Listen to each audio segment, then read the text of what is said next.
बस कागद आता माझ्या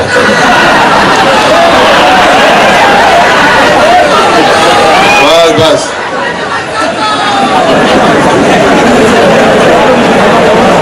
राष्ट्रवादी काँग्रेस पक्षाच्या वतीनं आणि राष्ट्रवादी काँग्रेसच्या मित्रपक्ष काँग्रेस आणि बाकीच्या पक्षांच्या वतीनं आयोजित केलेल्या या बाबा आवाज वाढव जरा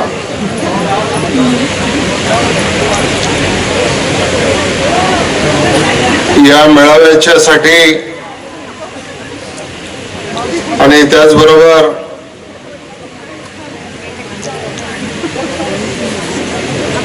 डॉक्टर अमोल कोल्हे यांच्या स्वागतासाठी उपस्थित असलेले आपले ज्येष्ठ नेते माननीय अजितदादा पवार, जिल्ह्याचे अध्यक्ष माननीय प्रदीपजी गारटकर, विघ्नर कारखान्याचे चेअरमन सत्यशीलजी शेरकर, माजी आमदार दिलीपराव ढमढेरे, आपले युवा नेते अतुल शेठ बेनके, तालुक्याचे अध्यक्ष पांडुरंगजी पवार, संजयराव काळे, देवदत्त निकम, निलेशजी लंके, विष्णू इंगे, दशरथराव पवार, शरदराव लेंडे, अशोकराव गोलर, बाजीराव डोले, राजश्रीताई बोरकर, पूजा बुट्टे पाटील, व्यासपीठावर उपस्थित सर्व सन्माननीय मान्यवर आणि आपण सर्व जुन्नरच्या कानाकोपऱ्यामधून आलेले सर्व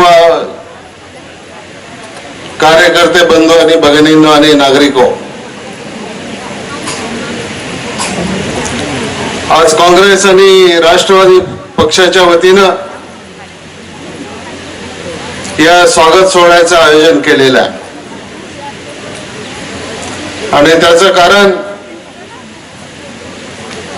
आपल्याच भूमीतले सुपुत्र डॉक्टर अमोल कोल्हे यांनी देशामध्ये जातीवादी शक्तींच्या विरोधामध्ये उभं राहण्याचा निर्णय घेतला आणि राष्ट्रवादी काँग्रेसमध्ये प्रवेश केला. त्यांचे विचार आता आपण या ठिकाणी ऐकलेले आहे. अमोलजी, मी तुमचं मनापासून स्वागत करतो, अभिनंदन करतो आणि तुम्हाला या पुढच्या भविष्य काळामध्ये समाजाच्या हिताचं बरंच मोठं काम तरुणांच्या मध्ये जाऊन, ज्येष्ठांच्या मध्ये जाऊन, शेतकऱ्यांच्या मध्ये जाऊन, कामगारांच्या मध्ये जाऊन करून दाखवायचं ही अपेक्षा करतो.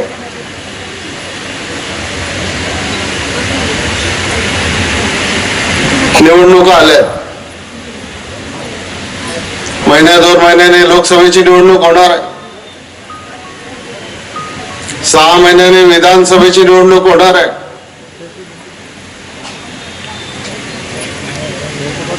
आता या निवडणुकीमध्ये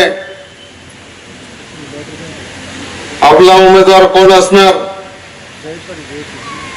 त्याच्या संदर्भातला निर्णय आदरणीय पवार साहेब घेतील आणि योग्य वेळेला आपल्याला कळवतील. विधानसभेच्या निवडणुकीच्या वेळेला देखील असंच आपल्याला करावं लागेल. पण आज आपण सगळ्यांनी एक गोष्ट लक्षामध्ये ठेवली पाहिजे की देशामधलं हे जुलमी सरकार बदलवण्यासाठी एनडीएच्या विरोधामध्ये आज एनडीए मधले सुद्धा घटक पक्ष असलेले अनेक लोक त्यांची आघाडी सोडून बाहेर पडलेले आहेत. आज आदरणीय पवार साहेबांच्या नेतृत्वाखाली देशामध्ये महाआघाडी होते. सगळ्यांनी भूमिका घेतली, नेता कोणीच नाही. ज्यांनी त्यांनी आपापल्या राज्यामध्ये आपल्या आपल्या शक्तीप्रमाणे त्या ठिकाणी कामगिरी करून दाखवा आणि मग भविष्य काळामध्ये नेतृत्वाचा प्रश्न आपण त्याच्यामध्ये सोडू. डॉक्टर मनमोहन सिंग साहेब ज्या वेळेला देशाचे पंतप्रधान झाले त्यावेळेला पंतप्रधान पदाचा उमेदवार जाहीर केलेला नव्हता आणि त्यावेळेला जी परिस्थिती देशाच्या समोर आली त्याच्यामध्ये आदरणीय पवार साहेबांनी पुढाकार घेतला, सोनियाजींनी पुढाकार घेतला आणि डॉक्टर मनमोहन सिंग साहेब देशाचे पंतप्रधान झाले आणि 10 वर्ष त्या ठिकाणी त्यांनी पंतप्रधान पद भूषवलं. 2014ची निवडणूक आपण पाहिली. अनेक आश्वासनं आपल्याला दिली, अनेक गोष्टी आपल्याला सांगितल्या, पण आज सगळ्यांचा आपला भ्रमनिरास झालेला आहे. आज प्रत्येक जण अडचणीमध्ये आहे. शेतकरी अडचणीमध्ये आहे, आज उद्योग अडचणीमध्ये आहे, आज तरुण पिढी अडचणीमध्ये आहे आणि सर्वजण अडचणीमध्ये असताना हा जो भ्रमनिरास झालेला आहे हा भ्रमनिरास दूर करायचा आणि या देशामधून आजचं जे मोदी साहेबांच्या नेतृत्वाखाली एनडीएचं सरकार आहे ते सरकार आपल्याला हद्दपार करायचं. सरकार हद्दपार याच्यासाठी करायचं की एखाद्या व्यक्तीला आपला विरोध आहे म्हणून सरकार नाही हद्दपार करायचं. पण आज या देशामध्ये जाती जातीमध्ये, धर्माधर्मामध्ये, राज्यामध्ये, माणसामध्ये वाद लावून मग देवाच्या नावानं, धर्माच्या नावानं त्या ठिकाणी ही भूमिका मांडून आज या देशाला एक वेगळ्या मानसिकतेमध्ये घेऊन जाण्याचा प्रयत्न आज देशातले लोक करतायत. आणि म्हणून मी आपल्याला या निमित्तानं एवढंच सांगतो की आपल्याला सगळ्यांना एकत्रित राहायचंय. आपल्या मतदारसंघापुरतं बोलायचं म्हटलं तर 3 निवडणुका झाल्या. 3 निवडणुकीमध्ये आपल्याला काही यश मिळवता आलं नाही. जरूर याच्याबद्दलची नाराजी पक्षाच्या मनामध्ये आपल्याबद्दल आहे. ज्या पवार साहेबांनी आपल्या जुन्नर तालुक्यामध्ये वल्लभशेठ बेनके, दिलीप भाऊ यांच्या नेतृत्वाखाली जी 5-6 धरणं इथं बांधली, आज त्या धरणाचं पाणी मिळाल्यामुळं आज या परिसरातला आमचा शेतकरी हा समर्थ झालेला आहे, समाधानी झालेला आहे. एखाद्या वर्षी दुष्काळ येईल जाईल त्याचा सामना आपण करू, पण ही परिस्थिती आहे. आणि म्हणून आपल्याला उद्या निवडून जाणारा खासदार इथून पाठवायचा आहे.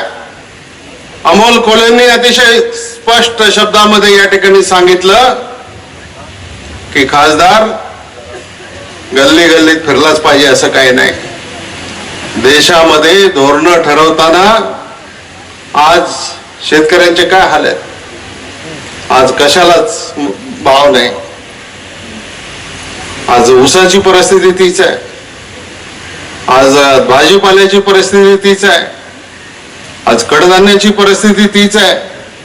आणि मग तिथं धोरण ठरवताना जर आपल्याला खासदार आपला त्या ठिकाणी नसेल तर मला आपल्याला एवढंच सांगायचंय की उद्या आपल्या परिसरामधून निवडून जाणारा खासदार दिल्लीमध्ये गेल्यानंतर मोदी साहेबांच्या बाजूने उभा राहणार आहे की मोदी साहेबांच्या विरोधामध्ये उभा राहणार आहे याचा निर्णय या निवडणुकीमध्ये आपल्याला करायचा आहे. मोदींना काय व्यक्तिगत आपलं काय त्यांचं भांडण नाही, पण जी धोरणं या देशासाठी राबवली, नोटाबंदीचं धोरण असू दे, जीएसटीचं धोरण असू दे किंवा आणखीन बाकीच्या विषयातली धोरणं असू दे, आज त्याच्यामधून या देशातले उद्योग बर्बाद व्हायला लागलेले आहेत.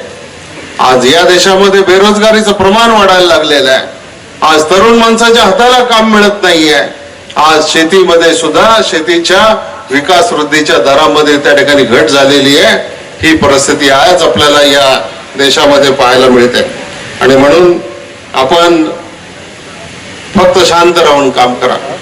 अजितदादा भाषण करणार आहेत, अजितदादा बोलतील, परंतु मला आपल्याला एवढंच सांगायचं की मग उमेदवार जुन्नरचा आहे का आणखीन कुठला आहे त्याच्या बाबतीत तो विचार तुम्ही पक्षावर सोडून द्या. तुम्ही फक्त एकच ठरवा त्याच्यामध्ये की माझ्या बूथमध्ये जी 1000 मतं आहेत त्या 1000 मतापैकी 700 मतं मला आमच्या आघाडीच्या काँग्रेस आणि राष्ट्रवादी आघाडीच्या उमेदवाराला मिळवून देण्यासाठी